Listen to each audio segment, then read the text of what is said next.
Bonjour à tous et bienvenue dans cette nouvelle vidéo où nous allons explorer en détail le programme des modules biologie des populations et des organismes destiné aux étudiants de la troisième année licence en écologie et environnement du centre universitaire de Naama. Notre planète, un univers de vie incroyablement diversifié, des forêts luxuriantes aux déserts arides. La vie s'adapte et prospère dans des environnements variés. Mais comment expliquer cette diversité et ces interactions complexes entre les êtres vivants et leur milieu? Comme je l'ai annoncé déjà dans la vidéo précédente, ce module vise à permettre l'apprenant à maîtriser plusieurs compétences essentielles, notamment les concepts fondamentaux de l'écologie, ainsi que la description, les caractéristiques et la structure des populations. En ce qui concerne l'écologie, est une science qui étudie les conditions d'existence des êtres vivants et aussi les interactions de toutes sortes qui existent entre ces êtres vivants d'un part et entre ces êtres vivants et leur milieu d'autre part. Dans le premier chapitre intitulé Les concepts en écologie, nous aborderons les éléments de base en écologie tels que les niveaux d'organisation, la notion de système écologique ou ce qu'on appelle l'écosystème, et aussi la notion du milieu et ses éléments, tels que la notion de niche écologique, la notion d'habitat et encore les interactions du milieu et des êtres vivants. L'individu constitue la brique de base en écologie. Un individu biologique est donc soit une cellule vivante isolée, on parle donc d'organismes unicellulaires, comme par exemple les bactéries ou encore les levures, soit un groupe de cellules vivantes attachées ensemble et provenant d'une même cellule mère. On parle donc d'organismes pluricellulaires, comme par exemple les plantes ou bien les animaux. Le deuxième niveau d'organisation biologique est bien la population, qui représente un groupe d'individus de la même espèce occupant un territoire particulier pendant une période donnée. Nous avons ensuite ce qu'on appelle le peuplement.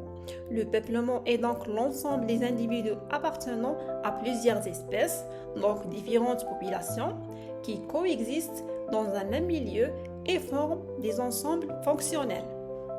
Et enfin, nous avons la communauté, connue également sous le nom de biocénose, qui est l'ensemble des peuplements d'un même milieu, c'est-à-dire le peuplement animal, ou ce qu'on appelle la zoocénose, et aussi le peuplement végétal, ce qu'on appelle la phytocénose, qui vivent dans les mêmes conditions du milieu. Passons à l'écosystème. Un écosystème fait référence donc à l'ensemble d'éléments indissociables. On parle principalement de l'association de la biocénose et le biotope. Le biotope qui représente donc l'ensemble des facteurs abiotiques du milieu. La notion d'écosystème est multiscalaire, c'est-à-dire qu'elle peut s'appliquer à des portions de dimensions variables de la biosphère. Un lac, une prairie ou encore un arbre mort. Les écosystèmes sont souvent classés par référence au biotope concerné. On parle donc d'écosystèmes continentaux, tels que les écosystèmes forestiers, les forêts par exemple, ou les jungles. Les agrosystèmes, qui sont des écosystèmes agricoles destinés à la production végétale ou animale. Nous avons aussi les écosystèmes des eaux continentales. Pour les écosystèmes lentiques, des eaux calmes à renouvellement lent, tels que les lacs et les étangs. Et enfin, nous avons les écosystèmes dits océaniques, tels que les mers et les océans. Passons à la niche écologique. La niche écologique, quant à elle, représente la position que l'organisme occupe dans son environnement, comprenant les conditions dans lesquelles il est trouvé, les ressources qu'il utilise et aussi le temps qu'il passe. Alors que l'habitat d'un organisme est l'environnement physique dans lequel un organisme est trouvé. Les habitats contiennent beaucoup de niches écologiques et maintiennent de nombreuses espèces différentes. On peut conclure donc que la niche écologique est plus spécifique par rapport à l'habitat. Passons aux facteurs écologiques. On appelle les facteurs écologiques tout élément du milieu pouvant agir directement sur les êtres vivants. Les facteurs écologiques sont de deux types. Nous avons les facteurs qui sont dits abiotiques. Ces facteurs représentent les caractéristiques physico-chimiques du milieu, tels que les facteurs climatiques, la température, la pluviosité, la lumière et le vent par exemple. Et aussi les caractéristiques étapiques, la texture et la structure des sols ou encore son composition chimique. En parallèle, nous avons les facteurs qui sont dits biotiques. Ces paramètres représentent l'ensemble des interactions qui existent entre les individus de la même espèce ou entre des espèces différentes, telles que la prédation, le parasitisme, la compétition qui peuvent être intraspécifiques ou encore interspécifiques, la symbiose et aussi le commensalisme. Nous arrivons à l'interaction du milieu et des êtres vivants. Commençons tout d'abord par la loi de tolérance. La loi de tolérance nous dit que chaque organisme, qu'il s'agisse d'une plante, d'un animal ou d'un micro-organisme, a des limites de tolérance pour chaque facteur environnemental. Autrement dit, il y a un minimum et un maximum au-delà desquels l'organisme ne peut pas survivre. Prenons l'exemple de la température. Une plante tropicale ne pourra pas survivre dans un environnement trop froid. Tout comme une plante arctique ne pourra pas survivre dans un désert.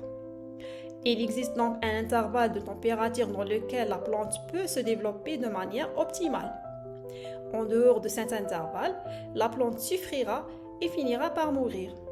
On peut prendre l'exemple d'autres ressources, comme par exemple l'eau. Donc un excès d'eau ou un manque d'eau peut entraîner la mort de la plante. Passons maintenant à la valence écologique. La valence écologique d'une espèce représente sa capacité à supporter les variations plus ou moins grandes d'un facteur écologique. Elle représente la capacité à coloniser ou à peupler un biotope donné. Nous prenons l'exemple du pin sylvestre, par exemple, qui peut supporter des températures allant jusqu'aux 75 degrés Celsius, alors que le poisson Trematomus peut vivre seulement à des températures basses de l'ordre de 4 degrés Celsius. Ensuite, nous avons ce qu'on appelle la loi de minimum. Cette loi représente un principe en écologie étroitement lié à la loi de tolérance.